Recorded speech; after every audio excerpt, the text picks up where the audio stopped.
Hello mga biyaheros, ito na naman si kabiyaherong Ernie.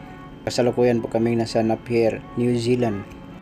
Sa ngayon, pag-uusapan naman natin tungkol itong sa IG, yung inert gas generator at inert gas system. Dalawang klase ito. Itong inert gas system ay utilize the exhaust gas from boiler. Pinaka-economical ito dahil yung gas galing sa main engine pinasok sa boiler, tapos yung sa boiler na gas ay pinasa sa inert gas system. Yun ang naging inert gas na supply doon sa mga tangke, kaya ekonomiya ito. Ito namang inert gas generator, burn fuels. Kung siya ay nagsusunog mismo ng fuels, siya lang mismo ang magawa ng gas.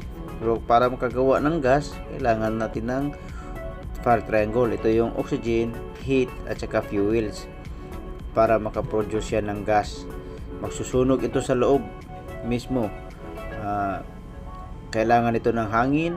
Ito by burner, may fuels na supply. Ito yung hangin niya, blower supply fan para doon sa IG burner. Dalawa yan, 1 at saka 2. Kasi pag once na masira yung isa, may supply na rin isa reserve. Papasok yan dito para sa burner. Tapos para makumpleto yung fire triangle natin, kailangan din natin ng fuel supply. Dito makikita nyo yung fuel supply nyan, kasunod dito. Ito yung pinaka-importante sa barko. Ito yung IG, dahil kung wala ito, masusasabog itong barko. Kaya pinaka-importante itong IG, dahil itong IG the most important system per oil tanker for safe of the ship operations. Dahil yung cargo natin sa tanker, iba-iba ang grade niyan, kasi bawat oil may grade yan. Tapos pag maghalo yung mga gas, yan ang mangyari na masunog yung barko o sasabog yung tangke. Ang IG nga palang ito, Alborz, ang maker, tapos Alpalabal.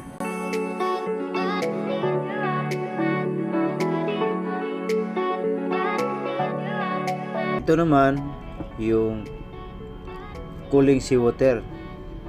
Siyempre, nagsunog ka, kailangan din ng palamigin yung shells ng IG generator. Palamigin niya, at saka yung usok niyan hinuhugasan bago pinasa doon sa cargo tank natin. Kailangan mo nang hugasan kasi sa loob ng IG generator ay mayroon yang mga nozzles na doon maglinis sa shields at saka sa gas bago ito ipasa. Pero bago ito ipasa, kailangan din may dadaan itong demister na mag-separate yung water o yung liquid at saka yung gas na ang papasok doon sa tangke ay puro talaga gas. Ito naman yung seawater supply niya, galing sa cooling seawater.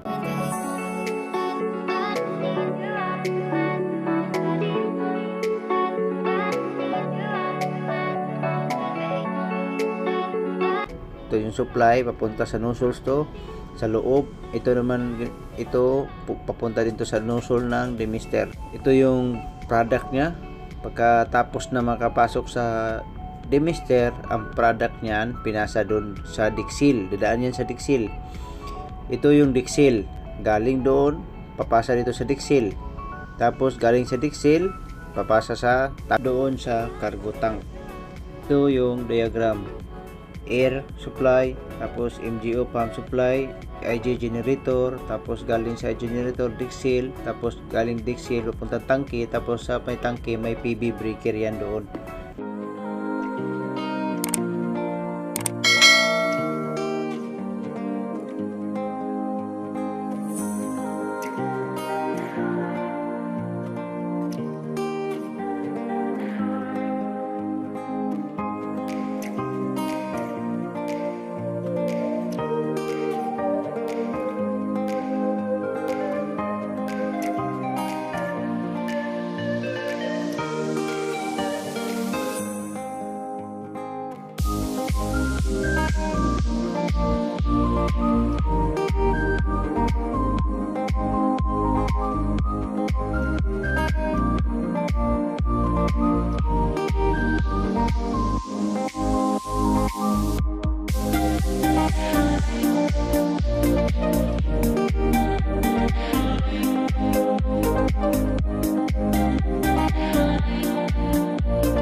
ito yung mga sensor, control nya sa IG.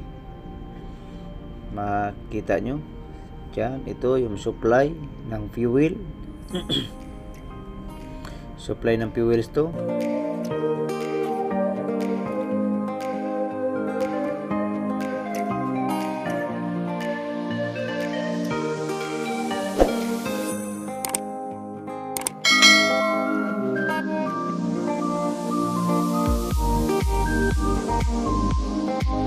Ito yung pilot burner, saka ito namang malaki, ito yung main burner. May actuator valve yan na nagko-control sa fuel supply line o fuel supply.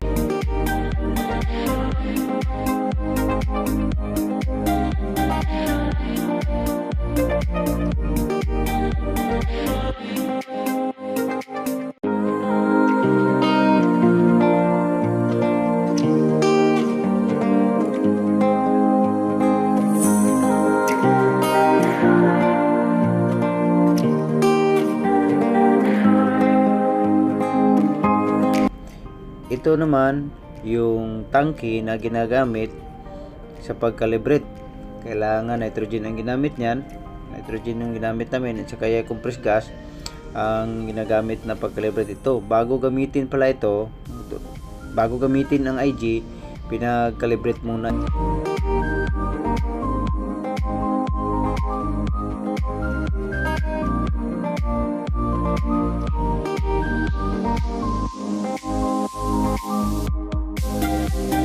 Yung product naman niya kapag pinatakbo na, kapag pinapaandar na yung IG, kailangan after calibration hanggang 5% oxygen. Gumagana na to, pinapaandar na. Pero hindi pa ginagamit, pinapurge lang. Bali, kailangan kasi mag-purging ka bago ka mag-start maggamitin mo. Kailangan i-purge mo, ilabas mo muna yung mga gas. Ang purging ay ito yung paglilinis sa pipeline ng mga unwanted gas para purely na inert gas ang dadaan sa tubo o malagay sa tubo na pure talaga na inert gas at hindi siya mag-contaminate. Kailangan itong purging. After purging, ito na yung inerting. Inerting, ito yung pag-supply ng gas galing sa gas generator na mag-replenish at saka mag-displace sa mga present na gas doon sa tangke, sa cargo tank. Kailangan palitan na yun ng good gas na hindi siya explode. Ito yung inerting ang tawag dito. Hindi siya hazardous sa nagagamit during operation. Kaya ito yung purpose ng inerting. Ito yung sinasabi ko na sa loob ng tangke kasi binubuksan na. Makikita nyo sa loob, ito yung sinasabi kong nozzle na paglabas ng usok, huhugasan kaagad niya ng nozzle. Kailangan malinis bago siya dumaan sa demister. Dito lang to sa nakahiga itong mga nozzle na to. Iba doon ito sa taas mamaya. Ito yung sinasabi kong cylinder. Yan, cylinder cover niya. Ito makikita nyo. Ito yung buong tangke. Itong tangke na to, double body to. Bali, ito ang inner, tapos yung outer. Tapos sa gitna nito, may cooler ito na yung sinasabi ko na seawater ang ginagawang na tubig na pang cooling. Ito naman pang washing sa gas. At the same time, cooling din ito. Pagka yan, kita nyo yung burner. Yan, yung puti na yan, burner yan. Tapos itong sa gilid, yan ang cylinder na pinapalitan namin. Kasi nalulusaw din yan sa katagalan. Apoy dyan, babaga yan. Dyan makikita nyo. Pero ito hindi natin makikita, doon na sa observation glass. Makikita mo na umaapoy. Napaka-importante nitong IG. Kasi pag tanker vessel,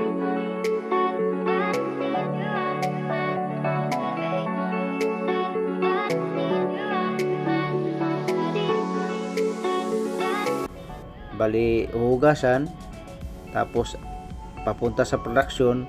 Dito may nozzle na naman, itong 4 nozzle. Tapos yung screen na yan ang demister.